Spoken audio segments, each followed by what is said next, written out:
Top 10 of Anything presents My Top 10 Movies.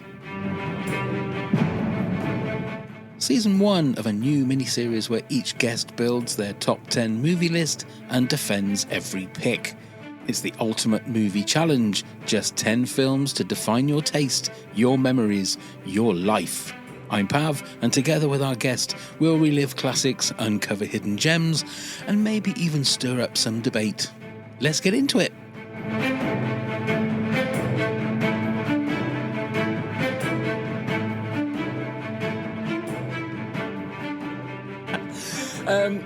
Hello everybody, welcome to the My Top 10 special side podcast, and it's our series finale. And who better to have is an old friend of ours from the WTF This Country days. Yes. I mean, she's a comedian, she's a writer, she's a podcaster of...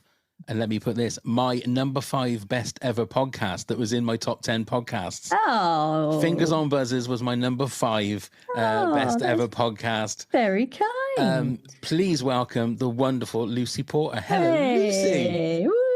I'm delighted to be on the finale. I can finish anything off I can. I've killed off. Well, where's my bell? I need to ding that. I don't know where my bell's gone. Oh, there I've it got is. bells. There you go. I'm going to give you a ding for that. Oh, thank you.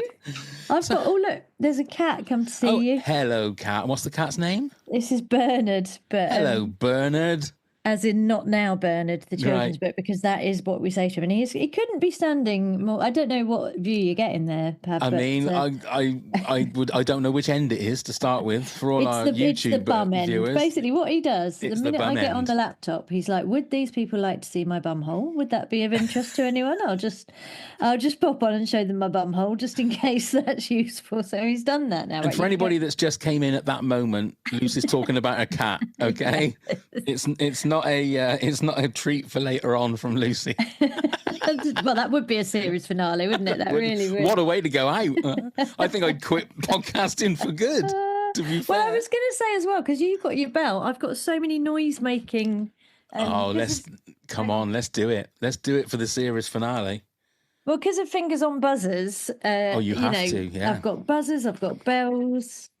There's my bell. It's a little bit more tinkly. Do yours again. Yeah. Tinkle. Oh, look, Bernard the cat's interested in that. Yeah, of course. Would you like a well, in fact, I tell you what we should do, right? When we go through the films, I'll assign a different noise. What a great idea. To each one. So I'll get great idea. All my bits and pieces out. Now, I will say, obviously, Lucy is famous for so much more than the podcast. But it was we were honoured. Myself and Neil were honoured to be able to come and be a guest on yours, because you and Jenny and Amanda had all been guests on the This Country podcast. Yes. And Amanda's been a guest on the top 10. And I've been wanting to get you on the top 10 of Anything podcast, and Jenny. Yes. But we must try and sort that out in another time. Well, also we should just hang out, just not even record it, just kind of just be. Wouldn't it be great? In our own loveliness, which would be great. But yeah, because I'm seeing Amanda and Jenny on Thursday, so I will mention. Because the one thing was, it was the height of COVID, wasn't it, when all that was sort of going on to start with, and it's mad to think that was something that actually happened to everybody. I know. I mean, I did stay in. I mean, I'm probably staying in about as much now. I've had a very lazy, because basically I was on tour and then I didn't have anything to do in May, and I really took that to heart. So I have been lying around watching movies, usefully for the purposes of today. Nice. Incredibly lazy. But I had a busy preceding period. But I do, like, all my friends are horrified at how inactive I can be if I'm given the chance. I thought you were the hardest working woman in show business. Oh, I'm very much the laziest woman in show business. Oh, really? We all know Lorraine Kelly is that. No, she's really not the hardest working one, but she's very good. Who is the hardest working woman in show business? Answers on a postcard, if you know. I mean, this time last year I would have said Taylor Swift, probably. Yeah, she was putting the hours in, but she got lazy as well. She's probably lying around in a dressing gown watching Loose Women like I do. I bet it's a diamond-studded dressing gown, though, isn't it? With the money that she was making. It probably is. Oh, dear. So I was thinking that in regards to, and I've asked this question to everybody in regards to this little mini series. Yeah. That I feel like trying to work out your top 10 movies is one of the hardest things because it's fluid because this time next week it could be completely different. Well, you're having me back. I mean, this is non-negotiable. This is part one, is it? There's no way this is going to be the final word because I've had a look. I'm not even sure that I've got 10. I've just scribbled down because actually, having said I haven't been very busy today, I have been very busy, and I never remember to do my homework until the last minute. So on my way, while I was sitting in the car park waiting to collect my child from an activity, I've made a list. I'm not even sure that it is 10, and I've already noticed a massive glaring omission. Right. So I might need to bump something. We might need to edit as we go, is what I'm saying. That's fine. I mean, look, Ashley Maguire had 22 movies in a top 10. So, I'm quite flexible when it comes to... I definitely won't go over. No. That's unforgivable. There will be 10, but it may... we may discuss a couple more. Yeah. And the ironic thing is that your husband, at this moment, is in the town that I live in. Isn't he, though? Isn't he? How crazy is that? Well...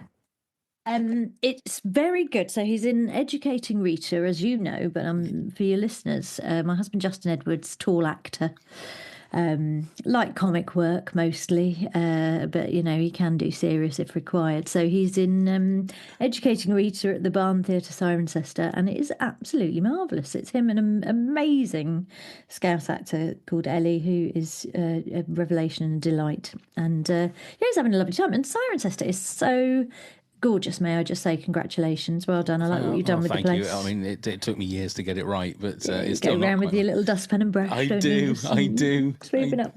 But so are you best telling charity me, shops of all time. Well, I mean, to be fair, the one thing that Cirencester is good for is estate agents, charity shops and coffee shops. Yeah, bakeries. If you want to buy a loaf of bread, but it's got to be an artisan loaf of bread. If you want to just buy a normal slice loaf, then you're shagged. You're going to have a lot of trouble. So you're telling me that you have visited my town and I didn't know you were here? We did. We spent 3 glorious days in the Cotswolds, and it was absolutely amazing. And there was the lovely park, like right in the middle of Cirencester. It's just like a huge green space with lovely bit of water, and there were ducks and swans and cygnets and ducklings and goslings and all kinds of things, and the weather was beautiful. And then we went, I drove back through Bibury, which everyone says, it's so beautiful, but it was just rammed. Yes.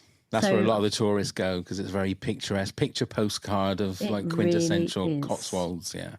But I preferred Cirencester, that's my verdict. Good. Well, please come. We'll give you the key to the town if you come next time. Well, everybody should go. I feel like I should be employed by the Cirencester Tourist Board. I think you should. I mean, that's the weird thing. I mean, myself, my wife, and my mum and dad always go for a walk on a Sunday morning. We take the dogs. And we've noticed over the last, I don't know, maybe a year, 6 months, how busy it's getting with tourists.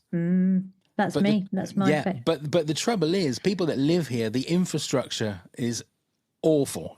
Any council people watching, shame on you, is all I'm going to say. So, but when to come for the day, I can imagine as well, because I love going to places and you think, how beautiful it is here. Yeah, wouldn't I love to live here? Exactly. Living here is a bit different because it's very, and shops are closing. See, I'm doing the opposite of you as your stuff for the tourist board. I'm taking a great big dump on it. You're basically saying, please don't come. We can't cope. Come if you want, but there's no A&E, 24-hour A&E here. My God. Get yourself a dentist place, or a doctor's. What are your bins like, mate? Are they awful? That's always. See, I'd hate that. We have such good bins. Although our local council have just announced they're going to start charging for garden waste, and people are up in arms. This was a thing we used to have. I'm sorry, everybody. I know we're going to talk about movies in a minute, but we're just going to complain about the places that we live. Yeah, the garden waste bin we used to have. I think it used to cost like £10 for the year. Yeah, and then they shoved it up to like £80 or £90 for the year. So people are going, stuff it, and that's why people end up tipping stuff everywhere. I know. This country. This Country, which is another great podcast. If you have WTAF for This Country podcast, Really it's still one of the available. best. Still available on all of the good podcasts. Well, I apps. might rewatch This Country because my kids have never seen it. So right. we're now sort of getting to the age where we're doing sort of proper grown-up sitcom now. So, in fact, maybe too grown-up. We're doing Always Sunny in Philadelphia at the minute. Are you? Oh, wow. Quite some of the themes I had sort of not noticed quite how adult it was. That's a weird one to dip your toe in, really, isn't it? I mean, that's going right in at the deep end. There's like so much of it, though. It's great. So, so we've been doing that, and we've done. What other ones have we done lately? We did Brooklyn Nine-Nine, which is delightful. Yeah, that's great. And then The Thick of It. Oh, wow. Again, which they're learning some very creative swearing, which I think is absolutely fine. And not bad considering they're 5 and 7. Yeah, exactly. First word was clusterfuck. Omnishambles. Oh, God, can you imagine? Yeah.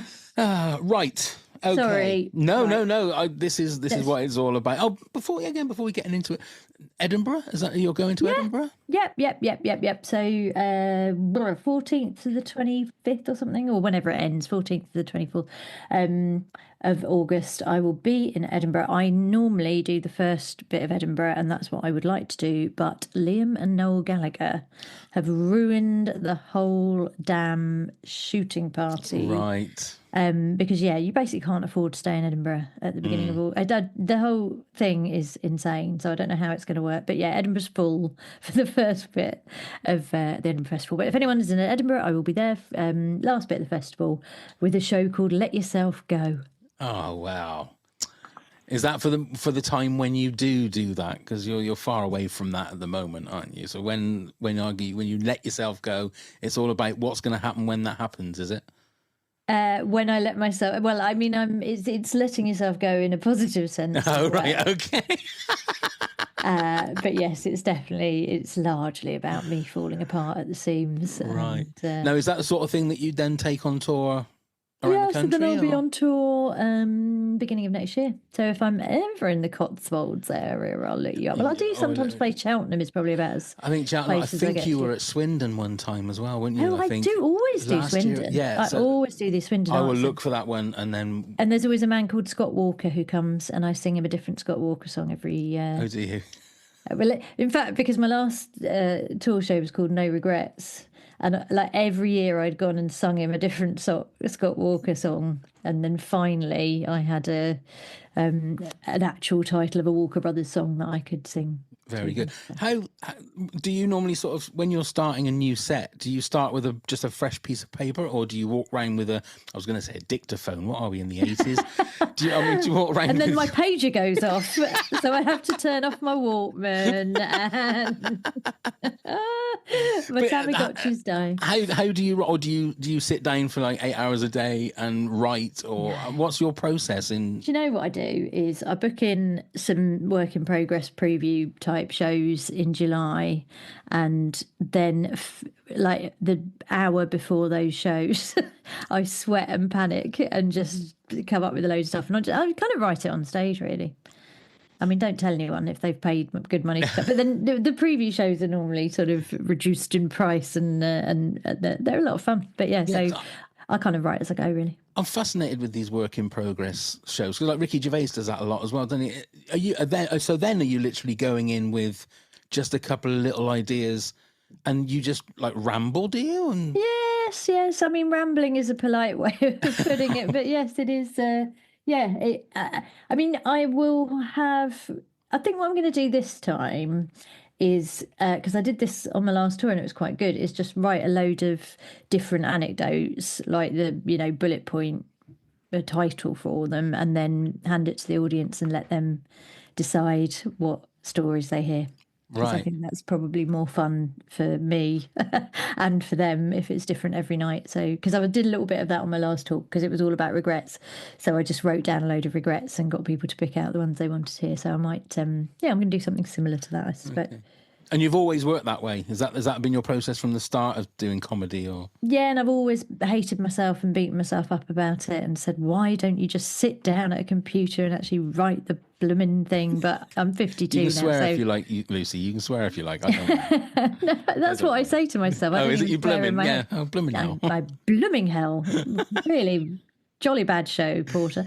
Yeah, so yeah, it's terrible because I get loads of stress kind of in a very short period leading up to the shows because I'm like, I don't know what I'm doing, I don't know what I'm going to do, and then it all turns out to be fine. So I could spare myself that stress, but I would then have to do more sustained effort on over a longer period of time. Whereas I think I'm someone, I don't know about you, like I like a deadline and I like to be sailing close to the wind and have a lot of stress and stay up overnight, and that's what I've always done. So if it ain't, or if it is broke but broken away that you can cope with, then I mean, if it works for you, that's the way. And also, Exactly. you need to be watching more of the thick of it if all you're going to come up with is like ruddy hell and blimey and crikey, isn't it?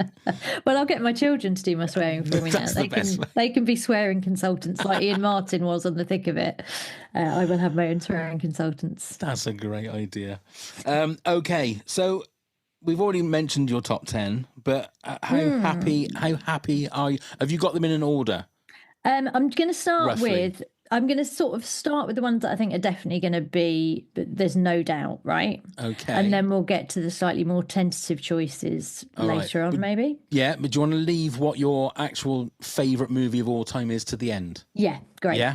Great. Okay. Okay. So I mean, I will say. So, what is your number 10? And then you can choose what you want to put. As Okay. your Well, let's see if I have got 10. Okay. then. So Let's. I'm counting down. Counting down. Shall I do them all and then we'll go through? No, do one at a time, and then we'll talk about them all. All right. Well, I won't do what I said before. I'm gonna do what you've just said. So I'm gonna start with the ones I'm not sure about. Sorry, listeners. I know this is very confusing. So yeah, this was the last one that went on the list. Okay.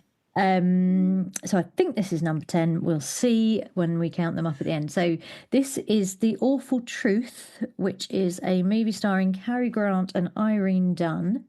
And you're going to hear me live Googling. So will I be, don't worry. Yeah, I mean, between us, we can do. 1937, this movie was released. It is directed by Leo McCarey. And I'm not just reading all this off a screen. So this is, I had not seen this until I was asked to introduce it at the Slapstick Festival in Bristol a few years ago. They were doing a sort of a co-pro with the Cary Grant Festival, which of course, Archibald Leach, famous son of Bristol, he is celebrated with a festival. And so I just got this VHS, I think it even was, maybe. So maybe a DVD. Anyway, and it completely captivated me, and I then became a Cary Grant obsessive. And this, I think, is just one of his loveliest, finest films. And Irene Dunne, who is in this with him, is just so funny and sweet but sharp, and it's quite they're a married couple. So Cary Grant and Irene Dunne are a married couple who basically there's all kinds of suggestion that they're cheating on each other, but they're not really sure. Nobody really knows what's going on. So they get divorced, but obviously their lives keep remain intertwined. And it's a sort of romp. It's a slightly farcical romp. It's quite a sort of screwball, fast-talking, wisecracking kind of movie about this divorced couple. And the costumes are phenomenal. Irene Dunne in this movie is what I would like to be, basically. It's all furs and diamonds and gorgeous sort of 1930s, very long, elegant dresses, which being 4'11", I would never be able to carry off anyway. There's also an amazing dog in it. This could be a theme, actually. I do like a movie with a dog in it. Oh, okay. So, yeah, it's a very sweet romantic comedy, basically. And Cary Grant is one of those, like, you think of a quintessential old Hollywood movie star, wasn't he? Yeah. Oh, I mean, smooth as smooth as not smooth as a baby's bottom, smooth as Bernard's bottom. no, that is not smooth. He's smooth as Bernard's nose, Okay. which is a very smooth surface. Yeah, no, absolutely, so charismatic. I mean, funnily enough, though, I watched everything that Cary Grant ever made after this. I was like, I love him so much. And then the Radio 4 programme Great Lives phoned me up. And like Great Lives, if you've never heard it, they get like a sort of so-called celebrity on to recommend a dead person that they think everyone should get into, who's done something incredible or who, whatever. So, and they said, because I always thought the people going on that show would choose the person that they wanted to talk about. And I think often they do, but they phoned me up and said, look, we know that you like Cary Grant, and we have got some interview footage that we want to, it'd be really good to have, and we think he'd be a great person to do. Would you come on and have him as your great life, right? So I didn't know much sort of biographically about Cary Grant. I just knew about his work. And so I went in and I read his autobiography, right?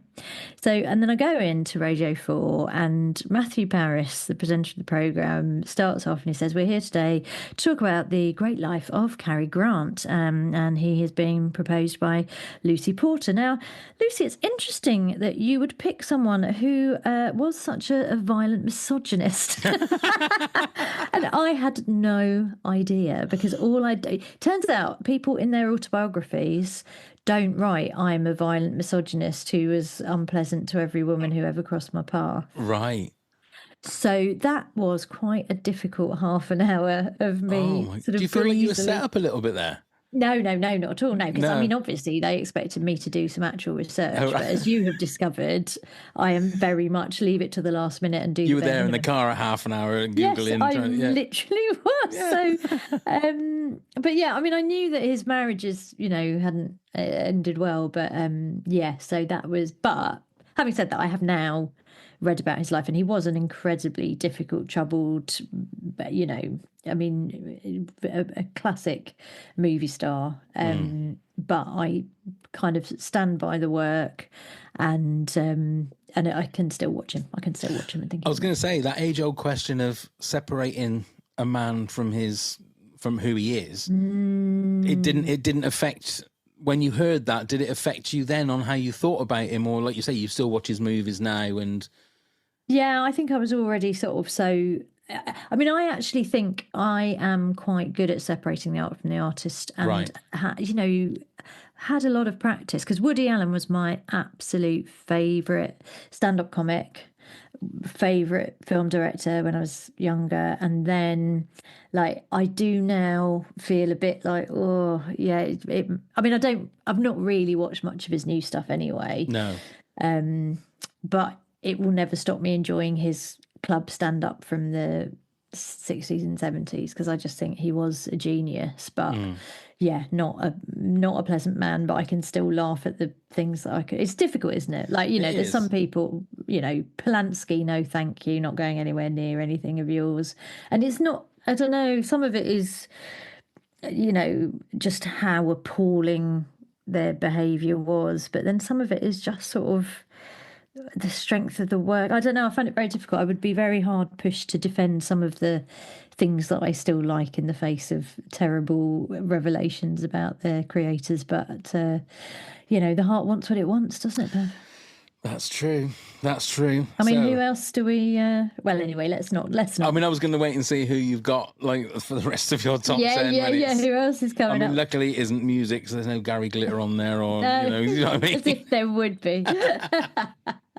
Okay, then what's your number 9 then, Lucy? Now, number 9, I'm actually pretty confident that this would stay on. This is Moonstruck, for which Cher won the Oscar, I believe. Again, she says just Googling to check that she did, but I'm pretty sure. So, directed by Norman Jewison in 1987. So I was 14 when this came out, and I think I saw it at the time. I don't think I was that bothered, and then I saw it a few years ago, and completely reviewed my opinion of it, and I just thought it was so lovely. I think it appeals as a middle-aged woman because it is about this. So Cher, for those of you who don't know, Cher plays Loretta Castorini, who is she's a young widow. She lives with her mum and dad. She works as an accountant. She's very she kind of lives quite a simple, dull life, and everyone's like, oh, she's she's past it now, she'll never get married again, all of that. And then Nicolas Cage comes into her life as Johnny. No, he's not Johnny. Johnny's the brother, Ronnie and Johnny. So she's engaged to this. Oh, in fact, yeah, no, she is engaged to Johnny at the beginning. Right. So let's start again. So it's like a soap opera. Oh, it's because I've completely forgotten the plot of the movie. But yeah, basically, so Cher plays Loretta, who's engaged to a man called Johnny. Johnny has a brother called Ronnie, who he hasn't spoken to, but they're like, oh, well, we should get him to come to the wedding. So contact is made. And then basically Loretta and Ronnie have this incredible kind of courtship, and it's beautiful, and it's kind of about sort of love against the odds, about imperfect people finding each other, about sort of artistic awakenings. There's a lovely scene where Ronnie goes to the opera for the first time. Well, no, is it Loretta? Anyway, someone's going to the opera for the first time, and it's a revelation, and it's gorgeous. And then there's also an older couple who find love at the same time. John Mahoney, who was Frasier's dad, and Olympia Dukakis. So there's multi-generational love stories going on, and Nicolas Cage is just amazing in it, and Cher is brilliant, and it's very sweet and very romantic. See, as we're recording this tomorrow with Neil, I'm recording our top 10 Nicolas Cage movies. And will it make it in? Well, I've never seen Moonstruck, and I didn't realise how many of his, quote, great movies I haven't seen. Yeah. So I know that my top 10 is going to be full of holes when it comes to what should be in there and what I'm going to put in there. Because a lot of his, I haven't seen Wild at Heart. I haven't seen, wow. Do you know what I mean? So there's movies there that I think I should be seeing that should be in the top 10, and this is one of those ones. I just never got around to seeing this. What a career he's had. Well, yeah, do at some point treat yourself, because it's a really lovely... Sort of have you watched The Bear? Yes. It's sort of, I don't know why, but he sort of reminds me of Carmy a little bit in The Bear. Yeah, very intense. He's kind of very intense, and he's baking. So yeah, it's, right. Well, there you go. It's just like The Bear. It's a really lovely role. It's really good. Okay, I will put that on my list. I mean, obvious. I don't know. Yeah, God, that's difficult. Let's branch off into talking about Nicolas Cage. I mean, you've got to have Con Air pretty. That's pretty up there, isn't it? That's in there. One of the Pig. Have you seen Pig? No, I have not. Oh my God, it is so good. I thought. See, now when someone told me about it, they said Nicolas Cage has a truffle snuffling pig, and someone steals it, and he goes to get it back. So I'm thinking it's John Wick. You know, it's John Wick with a pig, but it's not at all. It's not at all. It's a beautiful, beautiful movie, and one of Nicolas Cage's best roles I've ever seen. Oh, brilliant! Oh, well, I'll definitely be able to watch that over the next few days. You need to put that one. And did you see that? What was the recent one where he was in everyone's dreams? I enjoyed that. That was quite a fun dream little scenario. Yeah, I don't think it wasn't one of the best, but it was quite a nice. I saw that one on the plane going over to America last year. That was funny. That was. He's a hard-working man, isn't he? Oh my God, he loves the money, doesn't he? I mean, but he's one of those guys that will take anything just so that he can get a role. Because sometimes he's great, sometimes he makes weird choices, I think is the best way to put it. He makes interesting choices. Yeah. He really does. But yeah, I love him to bits. I love him to bits. Such a talented actor. Okay, then you're number 8. Now, what are you going for? Well, okay, right. Now, I've gone for Rear Window. Okay, another classic. I'm wondering now whether I should have... Now, not that Jimmy Stewart and Cary Grant are the same, but I kind of feel they're living in the same Hollywood golden age, idol, amazing space. I agree with that. But I really love Rear Window because I love the sort of claustrophobia of it, and it is like a sort of little stage play. And again, I am going to sound like the world's most shallow human being, but give me a costume. Grace Kelly in Rear Window, she has this capsule wardrobe. So again, for anyone who's not seen it, Jimmy Stewart is a photographer who's broken his leg and he's confined to his apartment. And he has this, he's a war photographer, very serious, wants to be out doing war photography. And he's got this socialite girlfriend, Grace Kelly, but he's like, oh, you know, she's just this kind of fancy rich girl. And I don't really want to tie myself down. And so she swans in this incredible evening gown that she's managed to pack into a little suitcase because she comes and stays to look after him while he's got his broken leg. And there's been a murder, and they investigate the murder together. So yeah, it's a really tight little film. Hitchcock at his best, because it is, you know, about interesting psychological terror and about surveillance and about big cities and about our relationships with our neighbours and stuff. And it's just a very sweet, intriguing little film. But I am wondering if I actually should have put Steve Martin's The Jerk into this slot, because that is another one of my absolute faves. Yeah, I'm not going to influence you ever. Because it's your top 10, but Rear Window is an absolute classic. Yeah, I mean, there's really the jerk is 90 minutes of absolute gold. Oh, the ashtray seat. I don't need anything. Maybe this ashtray, or maybe this. Yeah, I love The Jerk, and Steve Martin was my first subject on Celebrity Mastermind. Really? Because I'm again slightly obsessed. I don't think I've actually seen every single one of his movies though, but I could easily do a top 10 of, definitely. I think The Jerk would be number one, but there's so many great. Like, I really like Bowfinger. I think Bowfinger's an amazing movie. Absolutely. The thing is, like, he went on this. He had an amazing run. Yeah, The Jerk, Man with Two Brains. Man with Two Brains, all of me. The golden era kind of thing. That was just like absolute top-notch comedy. Then he seemed to want to be a bit serious and did a couple of sort of serious-ish movies, and a couple of movies like My Blue Heaven didn't really hit. Yeah, that's well, he's very serious and intellectual and artistic. That's the problem, isn't it? And that's not what we really want from him. We don't want him playing the banjo. Like, he's always, like my husband plays the banjo, and I'm like, oh God. I mean, if I love Steve Martin and I love my husband, but if they could both stop playing the banjo, it'd be perfect.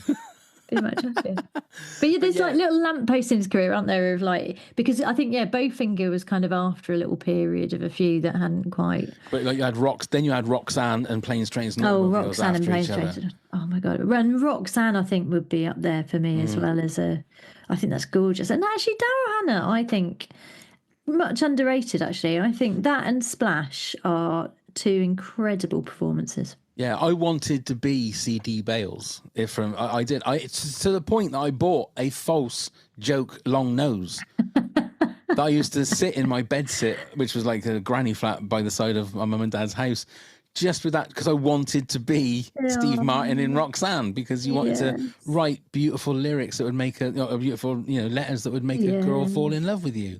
Yeah, it was just and be just a really nice guy. A really nice guy, yeah. But also to have that sharp wit to take away any bullies that said something about your imperfections, which I thought was just a beautiful thing. He was always the cleverest man in the room, and then he could back it up by kicking their ass as well if he needed to, which I thought was beautiful. And actually, and even the front guy, the pretty guy, he's not horrible, and it's just such a lovely feel good. Yeah. Of all the sort of Serranos, I've seen, like the Peter Dinklage Serrano was really good, I thought, but yeah, you can't beat Roxanne for sheer heart and warmth. I agree. So you're going for Rear Window, The Jerk, and Roxanne as your number 8. That's number 8. That's number 8. I'll let you have all of those. That's no problem at all. Thank you. Okay, number 7. Now, a bit more obscure. this is a film that was massively important to me as a teenager, and the name of the film is Shag. Shag. Why have I heard of that? Have you heard of it? Yes. I have heard of that, yeah, but I've never seen it, I don't think. Well, I was trying to see if I could find it anyway, because I don't even think it's on YouTube. Right. But it was, so of all the sort of films we used to watch at sleepovers when I was young, so this is in the 80s, so we're talking about like Top Gun and Dirty Dancing, the sort of classic ones that everyone's heard of. Grease obviously was still a big thing then. But this film, Shag, 1980, 88, 89, I think. 88, yeah. Yeah, this was my favourite kind of coming of age teen girls. It's a group of teenage girls who go to the beach for the summer, and obviously they meet boys and their lives change, and it's a great soundtrack. I always remember the soundtrack being really on point, and it's the shag in the question is not the sexual act, it is the dance, the shag, which they're having a shag competition. Wow. But it really made us laugh. You can imagine as teenagers how funny we found it that there was a movie called Shag. That sounds like Cirencester on a Friday night having a shag competition. What's the pub at the back of the theatre? Justin was saying, is it like the Golden Mile or the something? Well, there's a pub up round the road called the Golden Farm. The Golden Farm, I think that was it. But he said that was quite tasty. He was in there last Saturday, I think. I literally live just down the road from there. Amazing! I literally live just around the corner from there. Yeah. Oh well, you must go and we'll have to go and have a pint together. Yeah, exactly. Why not?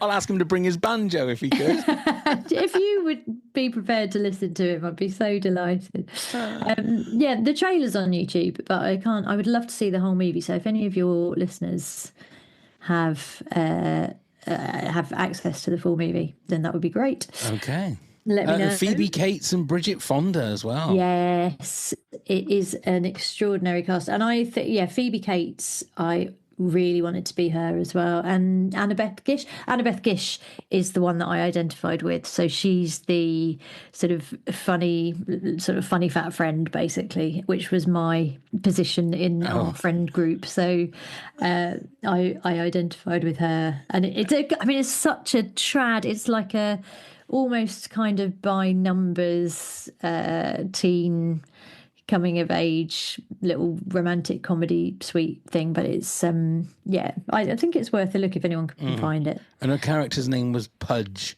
I mean, she wasn't going to be anything but like the fat friend with a name like Pudge. I know. Goodness me. Okay, well, that's one to add to the list. I think it was directed by a woman, and I'm just trying to find that. Zelda Barron. Zelda Barron, yeah. Because I did think as well, that's something else that I didn't check, was that he was British, Zelda Barron. Oh, there you go. Yeah, British filmmaker. Shag, Secret Places and the Bull Dance, which I'm sad to say I don't think I've seen Secret Places.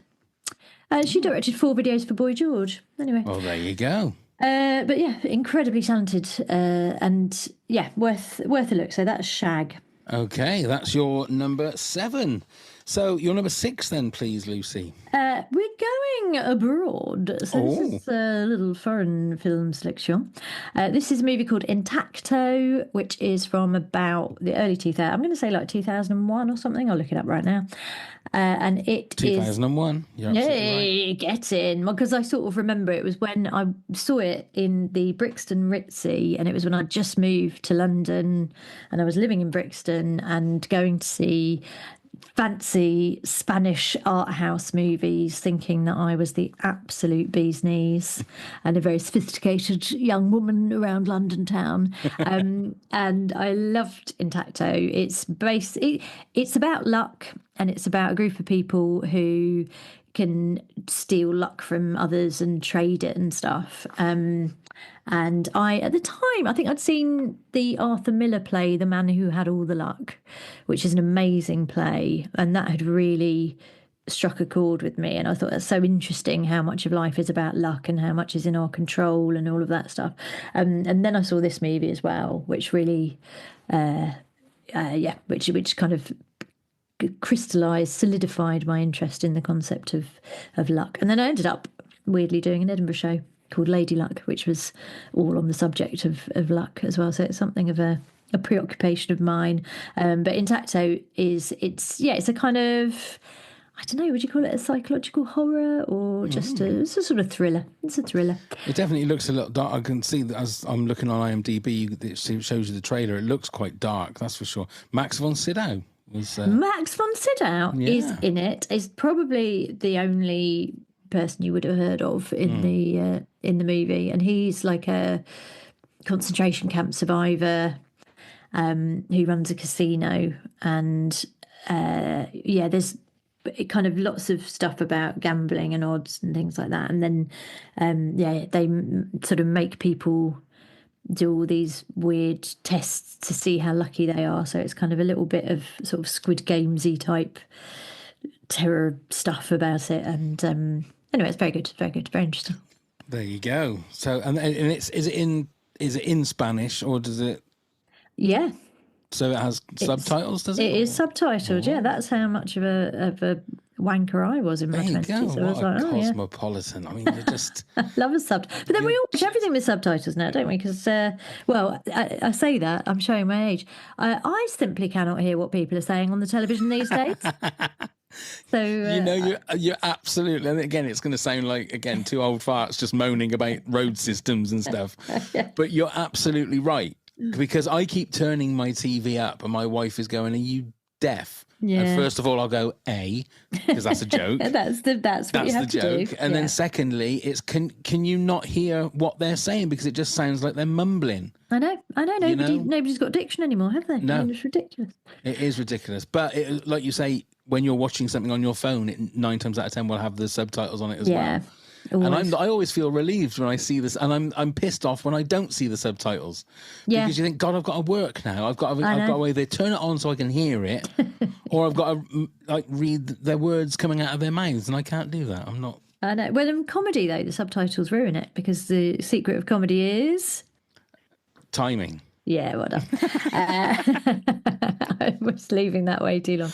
And it's very, I do still have the subtitles on, but it's very annoying when you're watching Always Sunny in Philadelphia and you know exactly what Charlie's about to say next. Exactly. I'd rather it was a delightful surprise. Just for my own peace of mind, when you did that then, should I have come in straight away with timing or did I leave the gap too long for timing? Which is the bigger laugh? We'll never know, will we? We can't go back and, I think you played it just right. Editing wise, do I just cut that little bit of space out and have timing straight away? From a comedic genius like yourself, what would be the biggest laugh? I mean, play around with it and see what you think. That's what I would do. I've got literally no idea. Please email us and tell us when this goes out, if I should have said it quicker or should have said it. Let us know. Let us know in the comments. Indeed. Okay, your number 5 then, please, Lucy. Number 5 is a movie from, I'm pretty sure it's 1984, which I was reminded of by another podcast I did, weirdly enough, and it is the film that terrified me most as a young child. It's called Dreamscape. And weirdly enough, I think it also stars Max von Sydow. Which it was not intentional at all, but I'm pretty sure that he's in it. Dennis Quaid. God, yeah, Christopher Plummer. Christopher Plummer looking gorgeous, if I might say so. Very, sort of aloof and scary as he often is, but lovely. And the reason that I love this movie, Dreamscape, so much is that it came out almost at exactly the same time as Nightmare on Elm Street, and I think that maybe that's part of why it's been forgotten, because Nightmare on Elm Street was so huge, and they're both about terror in your dreams and people being able to find you when you're asleep and all of that stuff. But Dreamscape, I think, is because it's not just a slasher. There is a bit of horror. There's some incredibly bad special effects and some monsters that terrified me at the time that now I find hilarious and sweet and endearing, and 80s special effects. Num num num, I love it.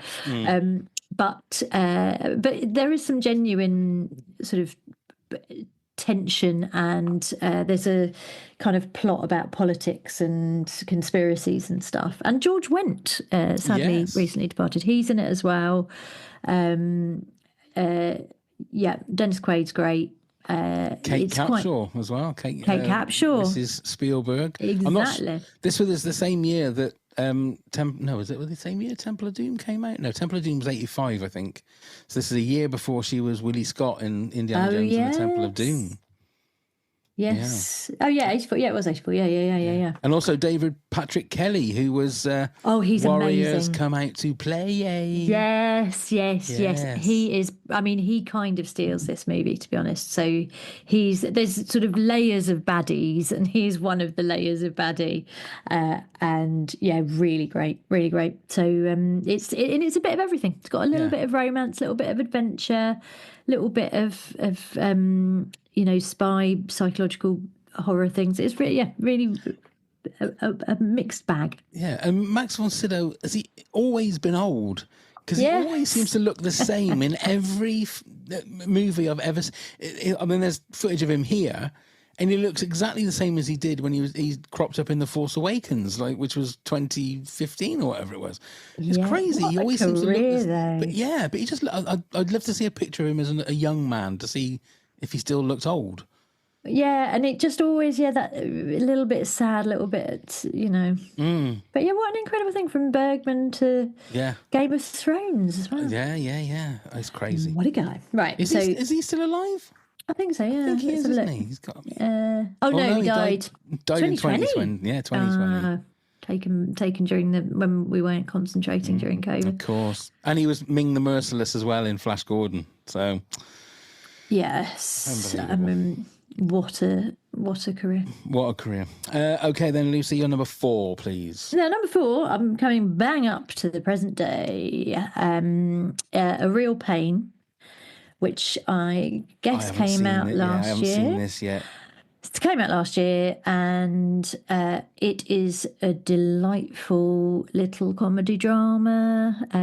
So Jesse Eisenberg wrote and directed it, and it's him and Kieran Culkin.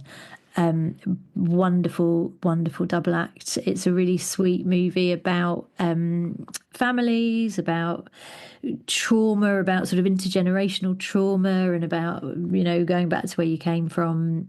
So they're going on a Jewish heritage tour through Poland, and they have their tour guide, Will Sharp, who people will know. Giri Hadji was the first thing that I think I saw or became aware of Will Sharp in. Obviously, he's in the second season of White Lotus. He plays the tour guide, and it's a brilliant sort of little comic turn from him. But the whole movie is just really sweet and tender. And Kieran Culkin, because the kids and I have been watching Succession, and we're obsessed with all of them, but especially Roman in Succession and Kieran Culkin. So we've now watched. I'd never seen Scott Pilgrim versus the World. Oh, had you not? That's a great movie. Way, it's so good. Yeah, so good. Again, Kieran Culkin's so good in that.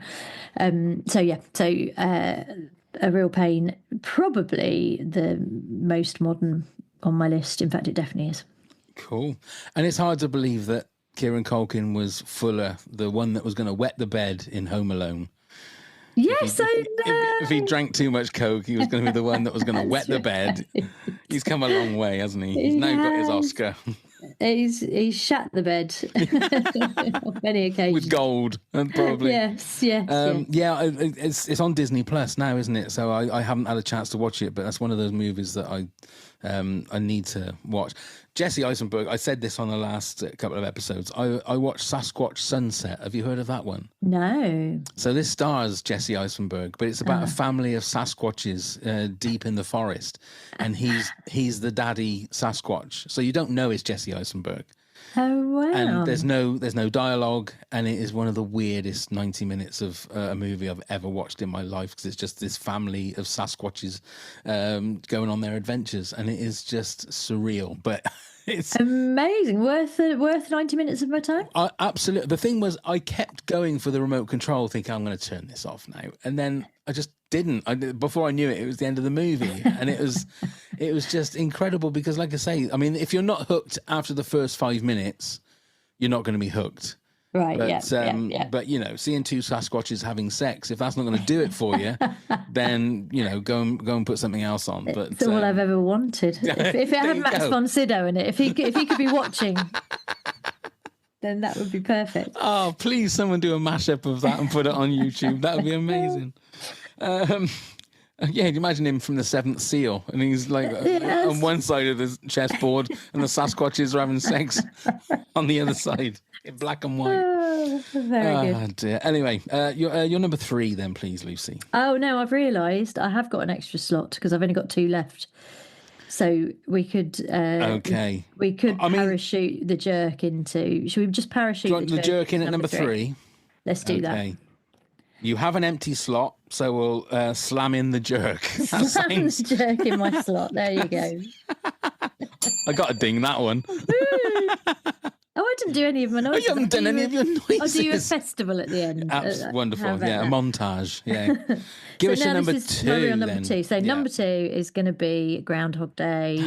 Well, it's classic. like if I'm unwell or tired or anything has gone wrong in my life, what is the movie that I would put on as comfort? And it would be Groundhog Day. And, I've watched it so many times that I have that Groundhog Day experience of I've lived every single one of those moments so many times. But I just think I love Bill Murray, always have, always will. Again, when Groundhog Day came out, I think it was about the same time as Scrooged. It was that period of his career, wasn't it, where he was kind of doing leading man roles.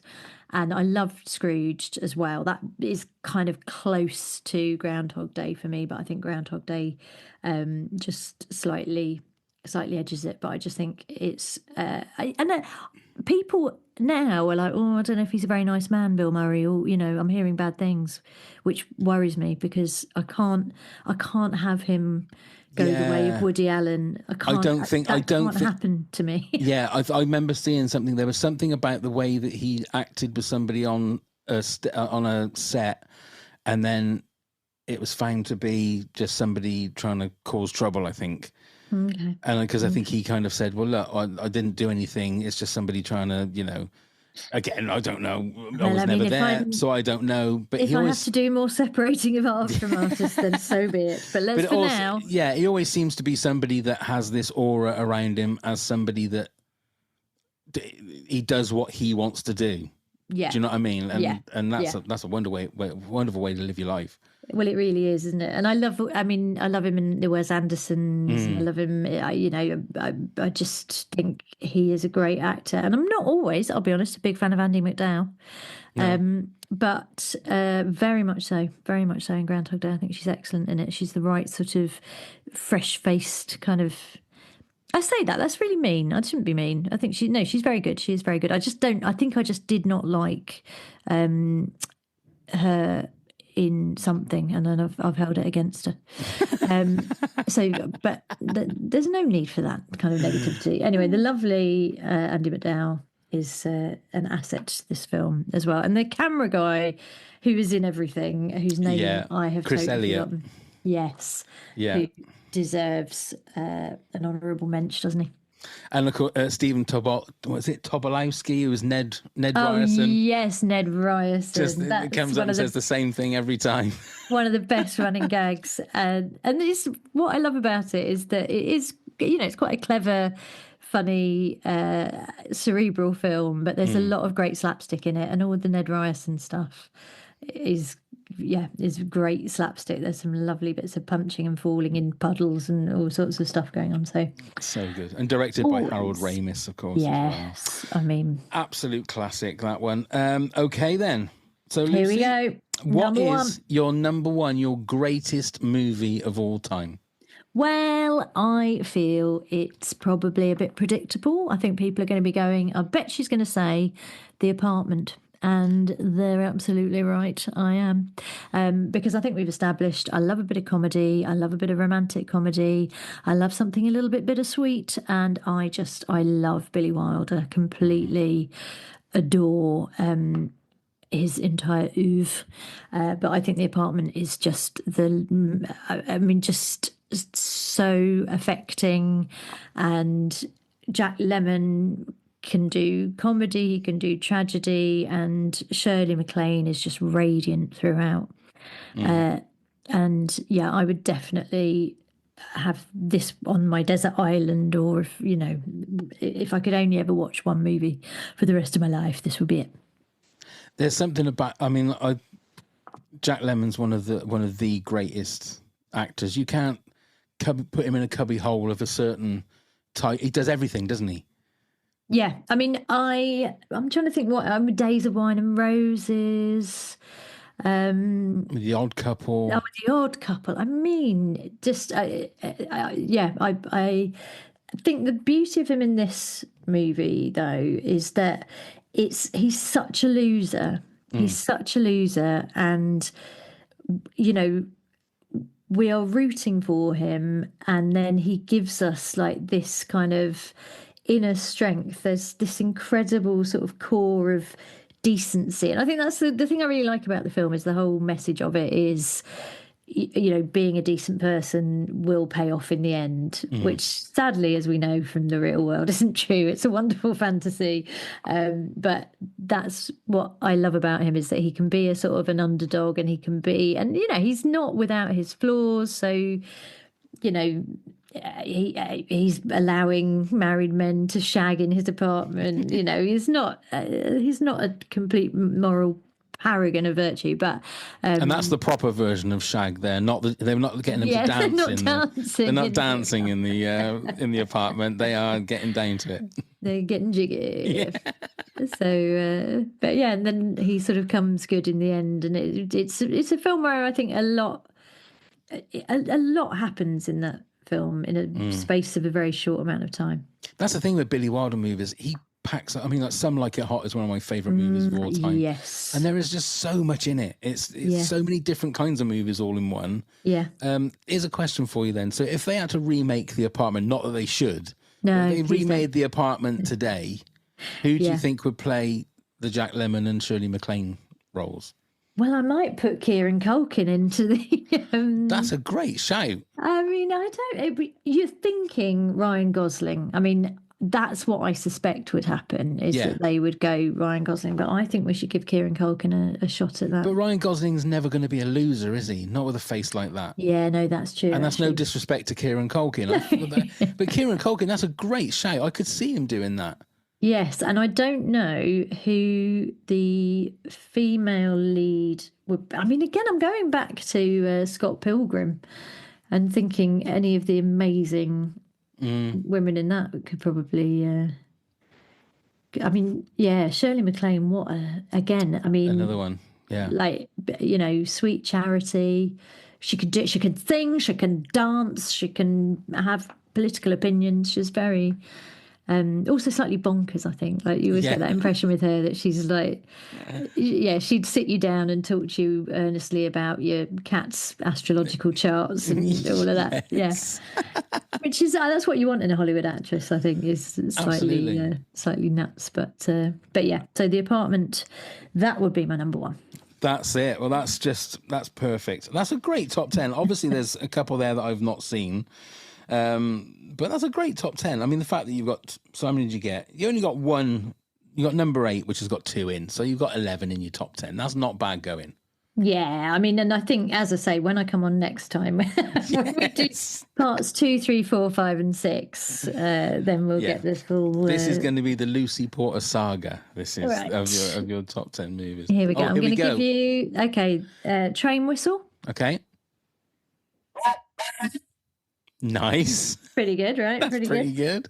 I've got... Oh, no, this is going to be horrible. Sorry, listeners. This is an old school football rattle. Okay. I think you've got your sound reduction thing on. So we got the first little bit of that, and then it was silence. So it was like, no, that'll be horrible. Yeah, good. And then finally, let's just give you one more, and I'll save the rest for next time. Okay. There you go. Okay. Did you get that? Did that come through? A little bit of it came through. No, nothing of that came through then. So that just looked amazing, but we couldn't. It's a Swanee whistle, listeners. It's a Swanee whistle. I wanted to recreate the clangers for the older people, but that just reminds me of Carry On movies. Yeah, whenever someone held up a sausage roll or a banana, yes. It would be that. Those were the But days. We'll have to do it with our mouths because my microphone. I'll ding that as well. Oh, you're allowed to ding. I'm not allowed to Swanee whistle. Well, see, because one thing I noticed on the corner of the Zoom, it says original sound for musicians. Have you got that on yours? Oh, I don't know. Well, obviously, I'm not being musical enough. Yeah, if it says on, it means that it turns off the suppression of the sounds, so it'll pick up everything in the room, so you can hear that. I think that's the difference about that kind of. But we'll remember that for next time. Well, we sure will. Because if I'd have known you were bringing out the arsenal of all of the sounds, I'd have talked you through it. So we definitely would have turned it off and got the full glory. Well, next time I'll get my husband playing the banjo in the background throughout the entire thing. That would be a treat for everybody, won't it? Absolutely. It's weird because I was talking to my wife and saying, "Oh, I'm talking to Lucy Porter next week," and I said, "Her husband's playing." At the Barn Theatre. She goes, "Who's her husband?" And no word of a lie, we were watching Wonka, right? Ah. And 5 minutes later, I went, "That's him right there. The one who's like his hair's just turned purple or green or whatever." Yeah. She went, "Oh, I've seen him in like this and like it was in like was it 1912? No, 1917. 1917. Yeah. And, I've seen him in that as well." And, so I said, "Yeah, he's one of those faces that you recognise." There you go. Yeah. I mean, and if you say his name, then he will appear on your screen. It's a terrifying skill. It was so weird. It was so weird. I wish I'd had like your number that I could have gone, "You never believe this." And this is amazing. I mean, you were probably just down the road. You were probably at the Golden Farm having a drink. He could have popped in and actually shoved his face through for your wife to see him in the flesh. Could you imagine that if I go, "Just look out of the window, love"? Yeah, there he is. It's him. that lad with the banjo outside. That would be...